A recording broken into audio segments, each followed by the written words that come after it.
For any leader, any entrepreneur, you're required to go in your basement to deal with your stuff. So you don't put your stuff on somebody else. Every day I'm changing, I'm taking small steps, and every time I'm falling, I go to new depths. I will become who I've always been. Welcome home, inspired entrepreneurs. If your business isn't working the way you want it to, it's probably not your strategy. It's you. Before you push back on that, stay with me. This is the Inspired Entrepreneur Podcast, where we align purpose and profit without sacrificing your life and build a business that not only works, but actually feels like you. This month, we're diving into the inner work of business leadership because your business is reflecting something, whether you like it or not. Your thinking, your patterns, your identity. And in today's conversation, you're going to hear exactly why. I'm joined by Dr. Jason Branch, a licensed therapist and executive performance coach helping high-achieving professionals and leaders unlock their potential and become visionary achievers. He combines practical strategies with deep grounded insight to help clients overcome perfectionism, elevate performance, and thrive both personally and professionally. He's also the creator and host of the 3 Parallels podcast, a powerful space where you rediscover where you were, embrace who you are, and make room for who you're becoming. What I love about Dr. J's work is that he doesn't stay on the surface. And in this conversation, we go straight into what he calls the basement, the parts of you you avoid, ignore, or have learned how to work around. And here's the part most people don't want to hear. What you avoid runs the show. It shows up in how you lead. It shows up in your decisions, and it shows up in your results. Today, we're going deep into the basement, into what it actually takes to become the version of you your business actually needs. As you listen, don't listen to agree. Don't listen to disagree. Listen for where this is true for you. Now let's dig in.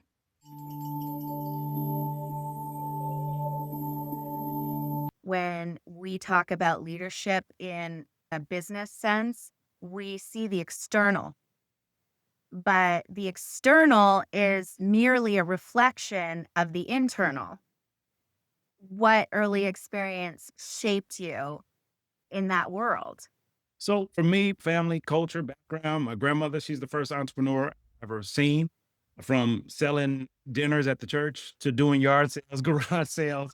Leadership to me from her was bringing people together, was serving, was helping. Anytime that I worked with my grandma, I was going to get taken care of. It was financial, whether it was food conversation, whether we got some time watching TV, whatever. I learned about giving back to the people that help you build whatever you're doing, or the people giving back to the people that help you do what it is that you do. I've taken that same mindset that my grandma displayed, and now I apply it into my business. When it comes to the people that I work with, that I partner with, employees, I serve them as much as they're serving me. Servant leadership. Absolutely. What I've learned is when you take care of your people, they take care of you. When you take care of your customers, they take care of you. When you take care of things, when you invest in things, you will get a return on your investment. And that's been my way of being able to maintain a successful business in all aspects of life.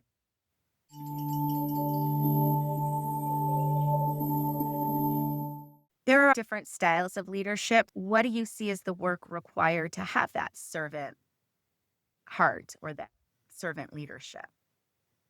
It requires you to look within. It requires you to look at yourself. And more often than not, we don't have to. We're not required to look it up. It's hard, it's uncomfortable, it's dark, it's scary, so we don't. And for me, because of the profession that I'm in order for me to be great as a clinician, as an educator, as a coach, I have to look at me. Because how can I help someone else if I'm not willing to help myself first? Learning a skill set to look within to see what's going on within my house, literal and figurative. When I think about the house, I think about 3 parallels, 3 levels. You have the attic, the living room, the basement. The attic is where you spend most of your time, which is in your head. The living room is where you are presently, but I can't be present if I'm focused on the future or the past. And the basement is the place and space that I don't go down because there's a padlock on the door. And all the things that happen to me, the drama, the trauma, the things between me and my mama is in the basement. And I don't go down there. For any leader, any entrepreneur, you're required to go in your basement to deal with your stuff. So you don't put your stuff on somebody else. That's the key right there. That's the inner work. The baseline requirement. deal with your shit. When I was in corporate America and I was working for very large companies, Fortune 500 companies, these are the top of the top. There were a lot of very self-aware people. They didn't just do introspection 101. No, they did that and then they moved on to leadership, like what's required of their identity to expand past the person they became, that basement that you're talking about.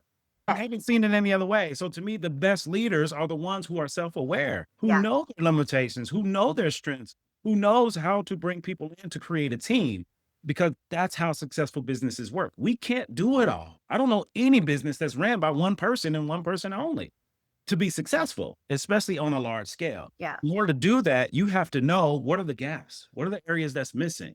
If I can't do that within myself, it's going to be really hard for me to do that within my business.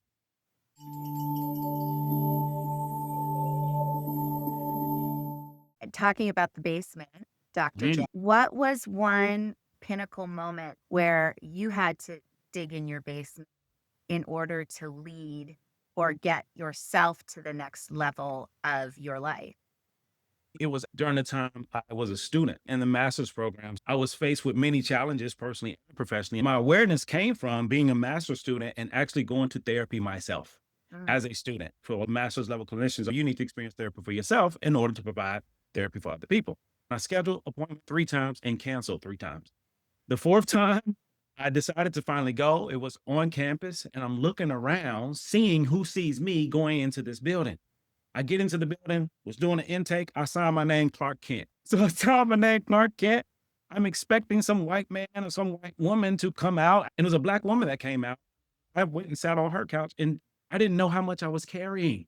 When I got a chance to just share my story, share my truth in the place and space where it was an unbiased opinion and someone who was skilled to help me help myself, that changed everything for me. And that moment let me know how much was in my basement that I kept covered, how much I was managing or dealing with that's still a part of me. That's for everyone. That awareness helped me in my life personally and professionally, and it changed for me. And one of the biggest changes for me is the recognition of if I'm a master's level graduate student, I'm about to graduate, and I'm feeling this pressure around stereotypes and stigma of the profession of mental health and counseling, then I can't imagine other Black men who don't have the lens that I have and their struggle of dealing with their basement. And that's people as a whole, not just Black men, that's all of us. That was one of the most pivotal moments for me to be able to look within and see me.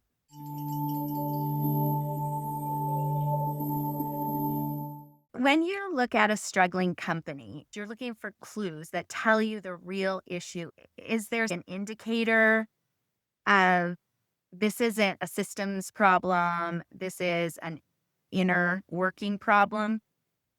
There's 3 indicators to let you know when things are off within business. It's either going to be a systems issue, something wrong with the system, going to be a process issue, something is wrong with the process, or a people issue, including yourself. Something is wrong with the personnel. The management, the leadership is going to be one of those 3 things. Those 3 always come up when it comes to issues within business. It's finding which one of these are we managing and how can we find resolve. Helping businesses get better doing business is what are the gaps? What are the areas that we're connecting? What are some areas that you are not having success? There's a reason for it. And oftentimes we're not looking for the reason behind it. We're just looking to get to the other side of it. But I can't get to the other side of anything without looking within. And that goes back to the basement. In addition to that, look at parallels. Everything is in 3. So 3 parallels: who we were, who we are, who becoming. That's individual. And that is as a business. Every business and every individual is dealing with those 3 things all the time. So therefore, let's find out who we are or where we are at this time and where do we want to go? Who do we work it?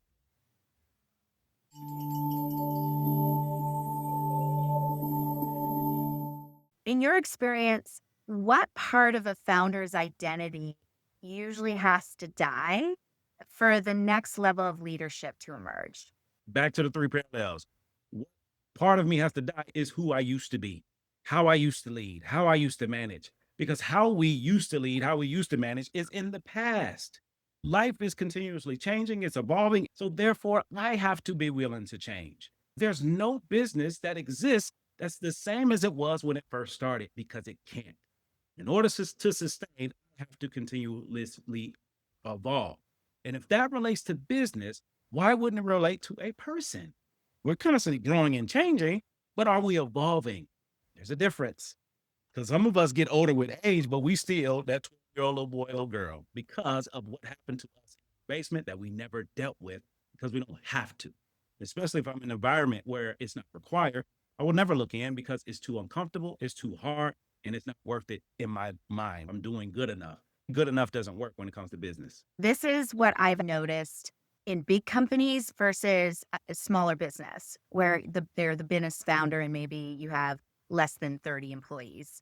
When you're in a large company that has thousands of employees, it's a lot easier for you to get by with your strength, the stuff Mhm. that got you your success. But Yeah. when you run a business, every single founder, including myself, has hit a wall.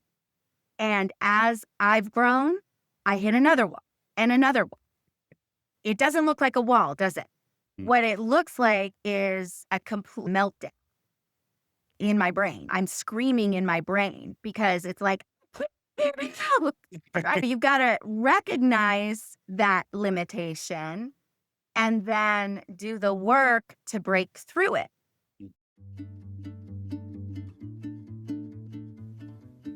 Let's pause for a second. If this is hitting, if you're realizing that what's in the way isn't more strategy, it's something in how you're showing up, then you're exactly who I work with. Because this isn't about doing more. It's about becoming the kind of leader your business actually requires. Inside my world, we do that work directly, not surface level, not just tactics. We look at how you think, how you lead, what you avoid, and how that's shaping everything in your business. The first way to step into that work is inside the Alignment Lab. The Alignment Lab is a space for founders to practice aligned action and leadership, not in theory, but in real time, where you're building your business and evolving as a leader at the same time. For those of you who want to go deeper, I offer one-to-one coaching. This is high-touch direct work, you and me looking at what's actually in the way and moving it. I only take 15 private clients a year, and right now I have 4 spots available. So if you're ready to stop circling the same problems and actually shift what's underneath them, you can find the details in the show notes. All right, let's get back to the conversation with Dr. Jason Branch. A lot of times in business, you can hide out because your role just needs your current strength, but you're never going to grow and you're never going to expand. And how does somebody go about beginning that work? Okay, so 3 parallels again: who we were, who we are, who we're becoming. Your future self, him, her, them, is always whispering. So who we're trying to evolve into is always there, hidden in plain sight. That's what I call a breadcrumb. Breadcrumbs are all around us all the time, hidden in plain sight. That's your future self, which is usually at a whisper. The reason we can't hear that whisper is because our old self is always screaming very loud. It's in the way. This is how we have to do it. This is how it has to be done. I'm an overcoming perfectionist. I'm overcoming it. That's who I used to be. With that perfectionism mindset, because a lot of business owners are high performer, high achiever, perfectionists. So therefore, who we once were is a constant yell or scream of how things have to be. So if my old self is screaming, my future self is a whisper, my current self is confused. So that confusion is why we get stuck. Like you said, the neural pathways. I don't know what to do. I don't know where to go. I'm screaming. Oh my God. Because I have been present in my living room in order to hear my future self. The first way to get started with change is to stop and be present to hear your future self. So don't come from anybody, us.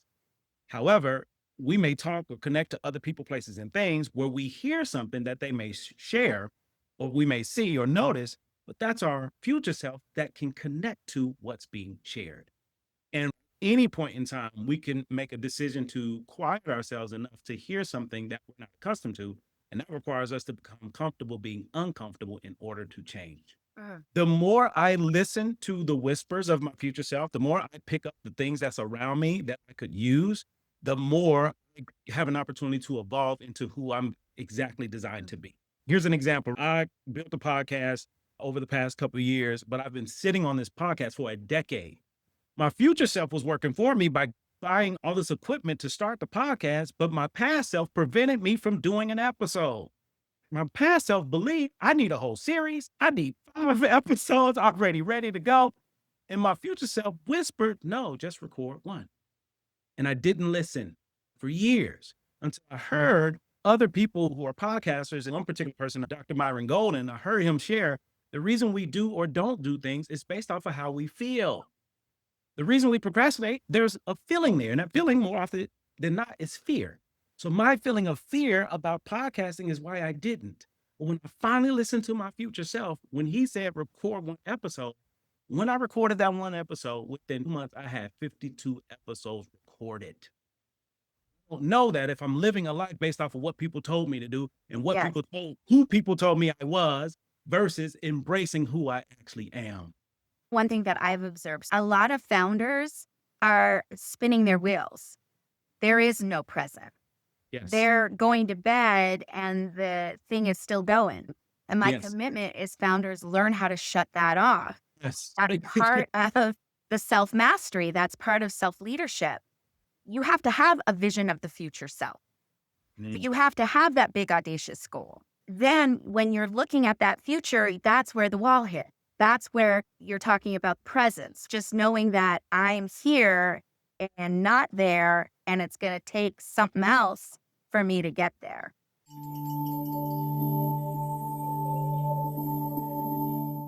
If a founder never does the inner work of leadership, what's the invisible cost they eventually pay in business and relationships? The cost isn't invisible. I love The it. cost is not invisible at all. It's blatant. It's right there. Because if I don't grow, if I don't involve in business, I could lose my business. I could lose people in business. I could lose money in business. It's a constant slow drain. It's a slow burn. It's not invisible. The only way that it's invisible if I'm choosing not to look at it. Mm. Outside of that, it's in my face. If my best employee leaves, if there's complaints, there's customer issues, I think that's happening. No, I'm not paying attention to it or I sweep it under the rug. It doesn't mean it's not happening. The pivot comes from let me pay attention to the things that's around me that I may not put a lot of energy into because it's scary. It's uncomfortable. It's for somebody else. But if I'm the person that's running this business, it's my responsibility to get these solutions resolved. Even if I can't do it or don't do it myself, I have somebody in place to help resolve some of those things. The blinders that we put on to not see the things that's hidden in plain sight. Yeah. I just went through something like that this week where something didn't go right in my business. And the first place my brain went was to blame the person that did the job for me. That was where I went in my brain. That's the old diagram. But That's it doesn't the diagram. work to go, hold on now. Let's look over here. Yeah. When anything isn't working in your business, the first place to look is with you because that's where you'll have power. Absolutely. Right? There's only one person that you can control or change. So that's who you're looking at. Yeah, you're looking at yourself.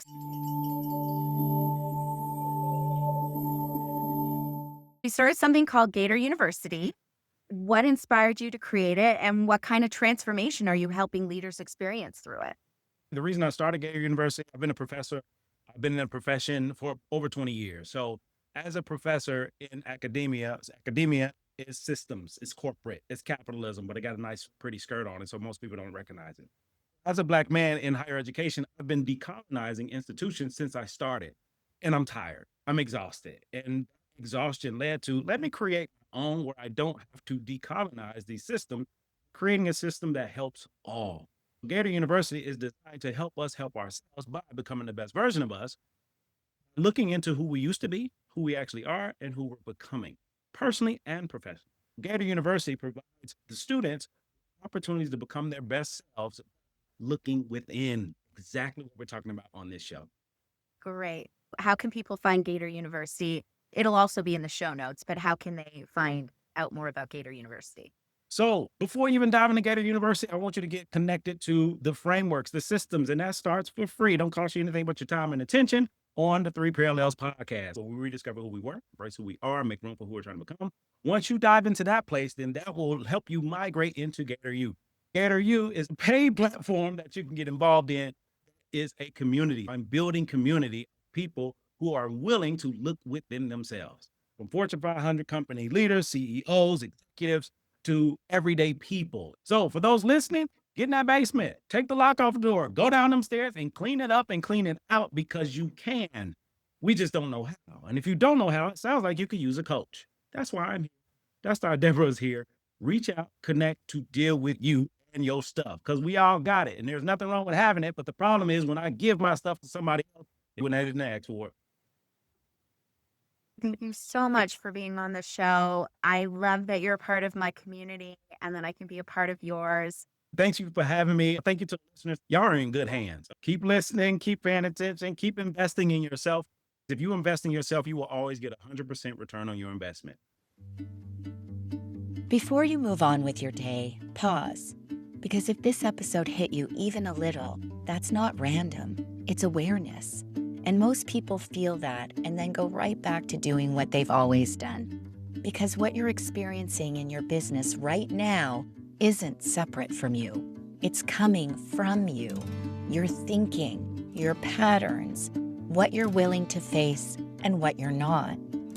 What are you avoiding right now that you know matters? Not someday, now. And if you answered that honestly, then the next question is, what would it look like to actually face it?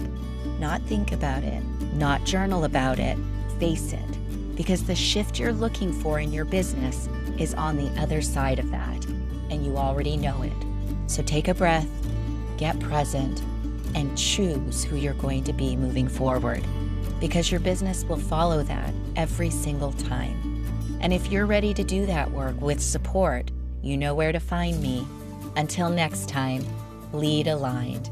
Welcome home. Welcome to the Inspired Entrepreneur. And every time I'm falling, I go to new depths.